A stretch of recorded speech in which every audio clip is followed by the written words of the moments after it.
Bonjour à tous et bienvenue sur cette chaîne Vendeur de vérité. Aujourd'hui, une vidéo consacrée à la sous-location. Vous avez été assez nombreux à me contacter, à me solliciter pour que j'aborde donc la sous-location et notamment la sous-location professionnelle donc dans une vidéo. J'avais abordé sommairement ce sujet de la sous-location dans la formation gratuite et complète, la formation location courte durée qui se trouve sur cette chaîne.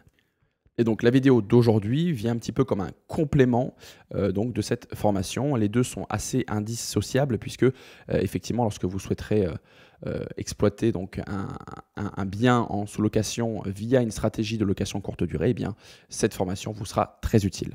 Voilà, l'idée de la vidéo d'aujourd'hui, c'est vraiment de vous donner tous les éléments pour mettre en place une sous-location et notamment une sous-location professionnelle. C'est pas de préjuger si c'est une bonne stratégie, une mauvaise. Voilà, vous avez tout un tas de formateurs et de coachs payants aujourd'hui qui vous vendent la sous-location comme l'Eldorado.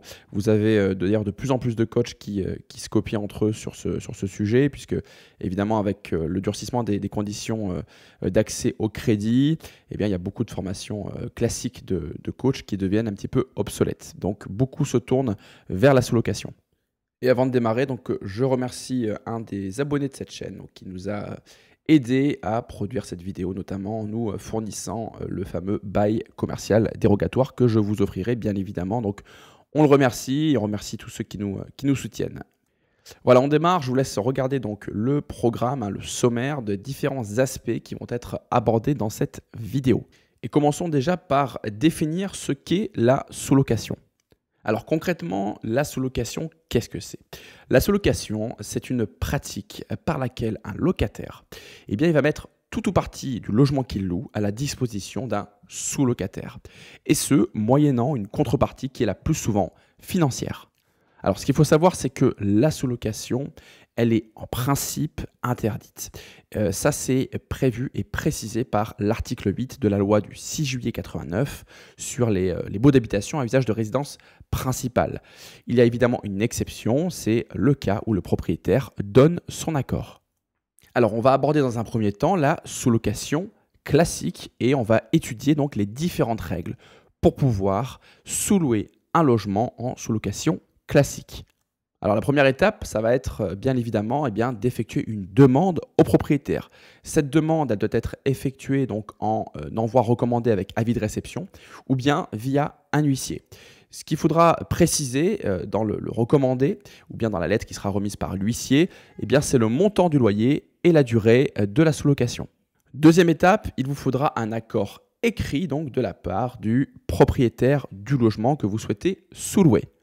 Alors, troisième élément, et d'ailleurs c'est l'élément qui, à mon sens, va ôter tout intérêt à effectuer de la sous-location classique, c'est que les loyers que vous allez percevoir donc via vos sous-locataires, ils ne devront pas dépasser le loyer que vous reverserez au propriétaire. Voilà, globalement, c'est autorisé tant qu'il n'y a pas, on va dire, d'intention spéculative. Ça veut dire que tant qu'elle n'est pas réalisée pour réaliser du profit. Maintenant, ça peut être utile pour une personne qui a un logement, qui y tient, mais qui va s'absenter, par exemple, pour un stage de 3-4 mois à l'étranger et qui souhaite récupérer son logement qu'il a eu du mal à obtenir à son retour. Là, effectivement, il pourra faire il pourra réaliser de la sous-location classique, et donc en respectant ce qu'on vient d'établir. Et donc dans ce cas, il faudra donc remplir un contrat de sous-location classique. Alors ça, vous en trouvez gratuitement sur Internet et joindre donc au sous-loueur donc l'accord du bailleur plus la photocopie du bail en cours.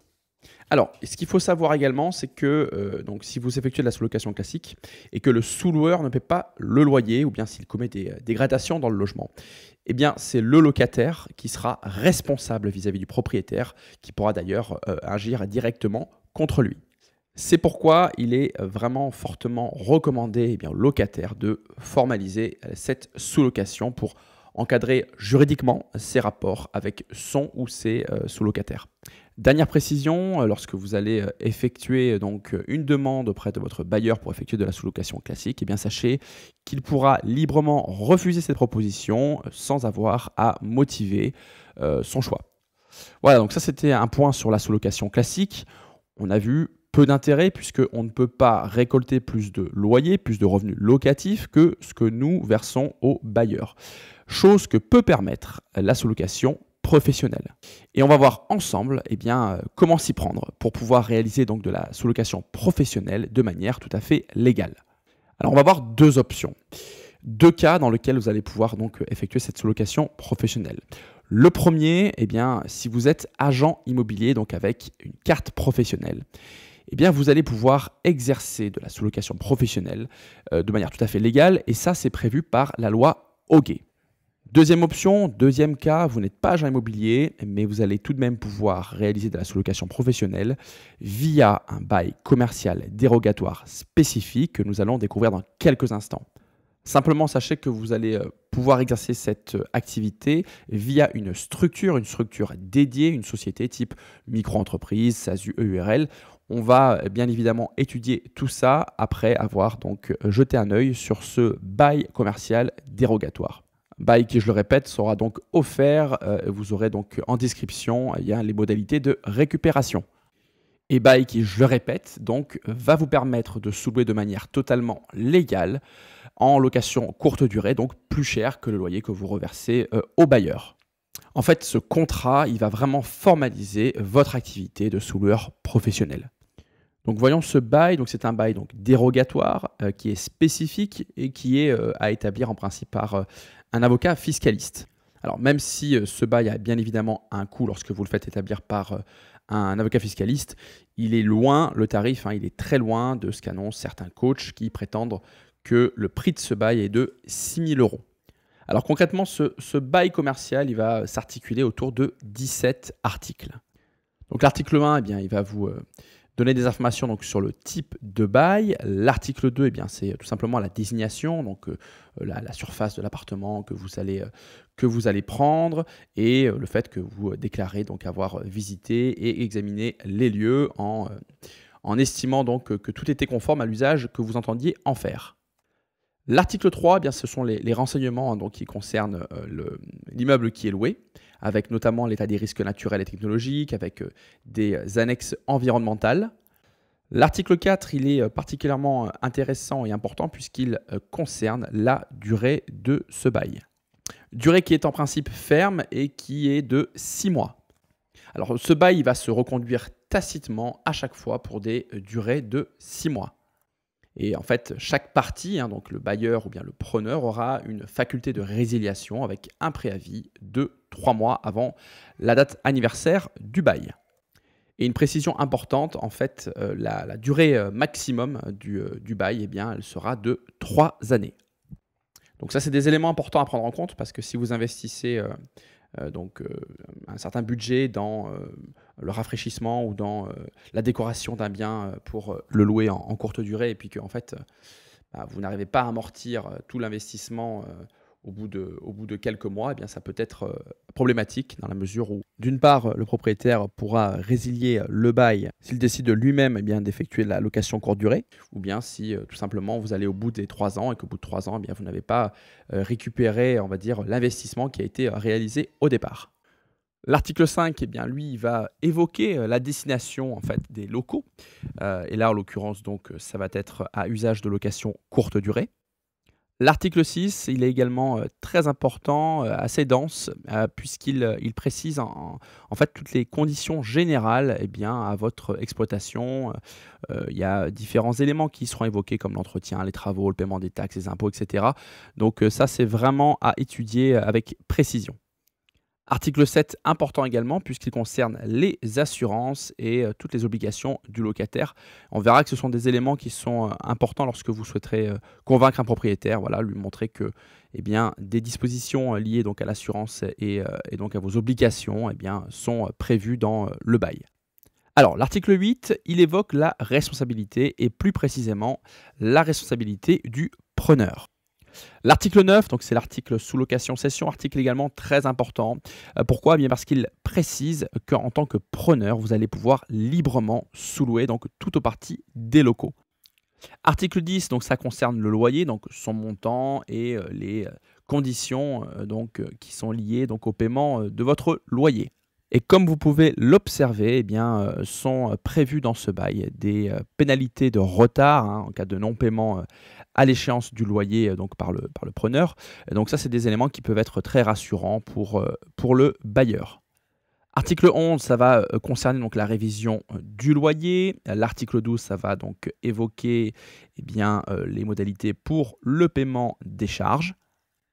Article 13, donc important également, hein, des clauses résolutoires. Alors ça va également rassurer et amener de la protection eh bien, aux bailleurs. Article 14, eh bien, ça va évoquer donc des dispositions diverses. Là, en l'occurrence, ça concerne donc l'installation des lignes téléphoniques. Alors, article 15, ça concerne les litiges et ça va simplement préciser eh bien, quel type de tribunal sera donc compétent en cas de litige. L'article 16, eh bien, ça va simplement préciser eh bien, que les frais comment dirais-je, de création, de rédaction du bail, donc de ce bail, eh bien, sont donc à la charge du preneur.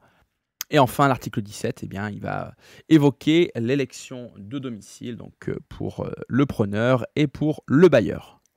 Voilà, maintenant qu'on a étudié eh bien, donc le bail commercial dérogatoire qui va vous permettre donc de sous-louer de manière professionnelle et légale donc un bien en location courte durée, on va s'intéresser aux différentes structures qui vont vous permettre donc eh bien, d'exercer cette activité de sous-loueur professionnel. Alors concrètement, vous allez avoir 4 types de structures pour pouvoir exercer cette activité. Alors on va commencer par évoquer donc la micro-entreprise, hein, donc le statut de micro-entrepreneur ou encore auto-entrepreneur et qui donc va vous permettre, si votre chiffre d'affaires annuel hors taxe est inférieur à la somme de 176 200 €, eh bien d'exercer cette activité. Alors l'avantage, c'est que c'est rapide et que c'est moins coûteux que la constitution d'une société. Vous allez pouvoir effectuer votre déclaration en ligne. Ça va vous permettre de pouvoir payer vos cotisations sociales, hein, qui représentent 22,7 % de vos chiffres d'affaires. Vous serez fiscalement donc imposé sur votre revenu et donc le régime, donc c'est le régime micro, micro BIC, donc avec un abattement forfaitaire donc de 50 %. Alors, étudions maintenant un autre type de structure. Il s'agit donc de la SAS ou de SASU. Donc, une SAS est une société par action simplifiée et une SASU, c'est donc société par action simplifiée unipersonnelle dans le sens où vous êtes seul dans votre société. Alors, qui dit création de société, donc dit bien évidemment frais de constitution, dit également frais de comptabilité. Il faudra bien évidemment préciser dans vos statuts eh bien, l'objet hein, de la société, notamment la gestion donc, d'appartements meublés. En termes de fiscalité, vous serez donc sur l'IS, donc l'impôt sur les sociétés, donc avec différentes tranches, donc un barème qui sera progressif et qui va dépendre en fait de vos revenus. Autre point important, donc il faudra également payer la flat tax ou encore le PFU, donc c'est le prélèvement forfaitaire unique qui est à 30 % pour pouvoir sortir l'argent de votre société et pouvoir donc en bénéficier directement. Donc la fiscalité, effectivement, peut être assez lourde. Maintenant, en termes de crédibilité auprès des bailleurs que vous allez vouloir convaincre pour pouvoir en fait utiliser leurs locaux, ou même en termes de crédibilité par rapport aux banques, hein, lorsque vous allez vouloir lever des fonds pour développer votre activité, eh bien en tant que donc société SAS ou SASU, vous serez bien évidemment plus crédible. Et autre point important, c'est qu'en tant que gérant, eh bien, vous serez au régime général de la sécurité sociale.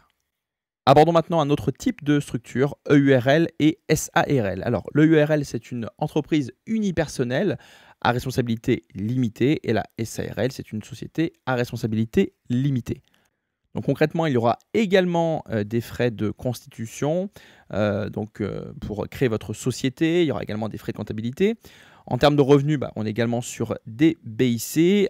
Pour l'imposition, vous serez soit à l'IR ou soit à l'IS. Vous serez considéré comme travailleur non salarié, donc vous serez soumis aux cotisations sociales SSI, en sachant également que vous aurez la possibilité d'être salarié si vous êtes associé minoritaire de votre SARL.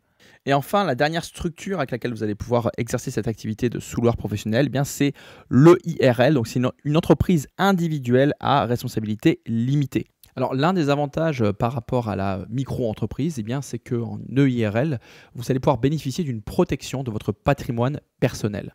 Donc si par exemple votre entreprise, votre EIRL fait faillite, eh bien vous aurez donc une protection de votre patrimoine personnel.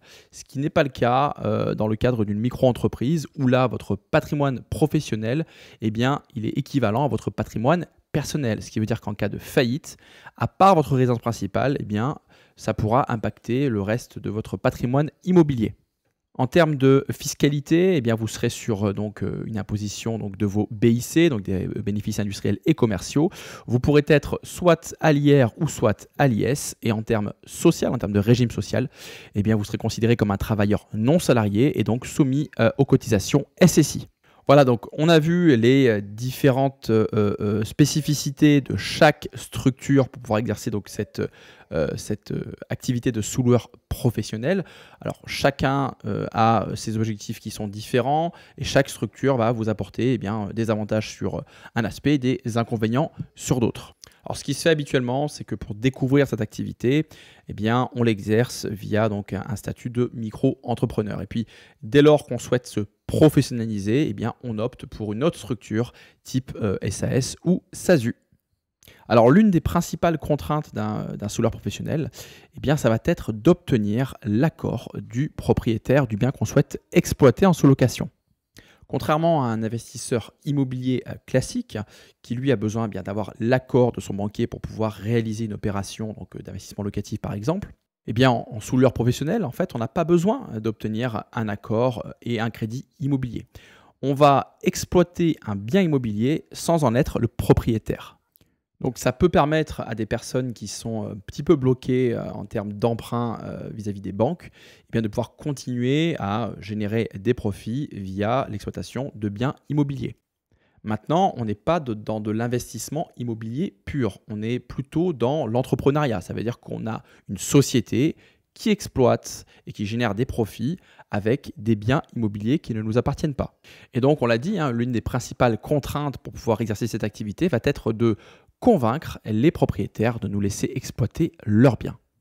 Et donc pour cela, on va insister sur 4 points assez importants pour pouvoir justement convaincre ce propriétaire. Alors tout d'abord, lorsqu'on va se présenter à lui, lorsqu'on va prendre rendez-vous, on va se présenter en tant que société, en tant que professionnel. Et ça, évidemment, c'est particulièrement rassurant pour un propriétaire. Pourquoi? Et d'ailleurs, c'est le second point, parce que ça suppose une garantie des loyers. Effectivement, on ne va pas être régi par les baux d'habitation classiques. Là, on a un bail commercial dérogatoire. Et donc, ce type de bail, il est bien plus protecteur pour les bailleurs. Et on le sait, l'une des premières préoccupations d'un bailleur, c'est bien évidemment de s'assurer de pouvoir être payé chaque mois. Et d'autre part, il va falloir essayer de transmettre au bailleur en fait, le message suivant, c'est que vous avez besoin d'exploiter son bien. Et donc, vous avez besoin d'avoir le droit de sous-louer. Et pour avoir le droit de sous-louer et d'exploiter ce bien, bien évidemment, ça vous engage dans un premier temps à payer votre loyer. Si vous ne payez pas votre loyer, vous ne pourrez plus disposer des locaux comme vous l'entendez pour les sous-louer et donc vous ne pourrez pas gagner votre vie. Et ça, donc, c'est important de l'expliquer au bailleur. Troisième point, troisième argument pour convaincre un bailleur, il s'agit en fait de l'entretien du bien qu'il va donc vous louer. En fait, en l'exploitant en location courte durée, vous allez bien évidemment assurer des prestations de ménage entre chaque client. Donc le bien sera constamment entretenu d'un point de vue nettoyage, ménage, etc. D'autre part, vous allez également procéder à toutes les réparations nécessaires puisque évidemment, pour pouvoir gagner votre vie en location courte durée, il faudra à chaque fois fournir un bien réparé, propre et nettoyé. Voilà, il faut que le bailleur y comprenne en fait que votre but, c'est de valoriser son bien pour pouvoir justement l'exploiter au mieux. Quatrième point, quatrième argument pour pouvoir convaincre votre propriétaire, c'est de lui parler des assurances et notamment des assurances spécifiques liées à votre activité de sous-loueur professionnel, également des cautions que vous allez pouvoir récupérer auprès de vos clients, ainsi que les assurances des plateformes de location. Tous ces arguments, tous ces éléments réunis sont des moyens concrets de pouvoir convaincre un propriétaire d'accepter de vous louer à vous, sous-loueur professionnel, votre bien. Voilà, donc vous êtes maintenant prêt à pouvoir vous lancer dans une activité de sous-location professionnelle. Vous savez comment le réaliser de manière légale. Vous savez également via quel type de structure vous allez pouvoir l'exercer. Et comme je vous l'ai indiqué au début de cette vidéo, c'est véritablement indissociable de la formation gratuite et complète concernant la location courte durée. Pour rappel, dans cette formation, eh bien, on s'intéresse donc à l'étude de marché, aux différentes stratégies et astuces, à la réalisation et la publication d'une annonce avec les photos, le titre, les textes. Vous avez également l'étude des différents sites de location saisonnière, comment être bien référencé, comment utiliser Google Maps, Google Business, les sites internet, comment effectuer donc et créer un site internet personnel, comment automatiser votre location courte durée via Google Mail, Google Agenda, avec également un point sur les boîtes à clés, les serveurs connectés, comment effectuer une délégation, comment prendre en compte eh bien, les réglementations, les différentes réglementations dans votre activité de location courte durée. Enfin voilà, il y a énormément d'éléments qui sont évoqués. Donc, je vous invite vraiment à prendre connaissance de cette formation. Et là, vous aurez vraiment tous les éléments pour pouvoir vous lancer dans cette activité de sous-location professionnelle. N'hésitez pas à me faire part de vos expériences ou de vos commentaires, de vos suggestions en tant que sous-loueur professionnel. Pour rappel, hein, vous pouvez donc me contacter en commentaire sur cette vidéo ou bien sur Twitter, sur Instagram ou encore sur Facebook. Cette vidéo touche à sa fin. Je vous remercie à nouveau pour votre soutien, alors que ce soit par vos dons sur ma page Tipeee ou bien par vos abonnements, vos likes, vos messages, vos nombreux messages. Donc merci encore à tous et à très bientôt pour une autre formation.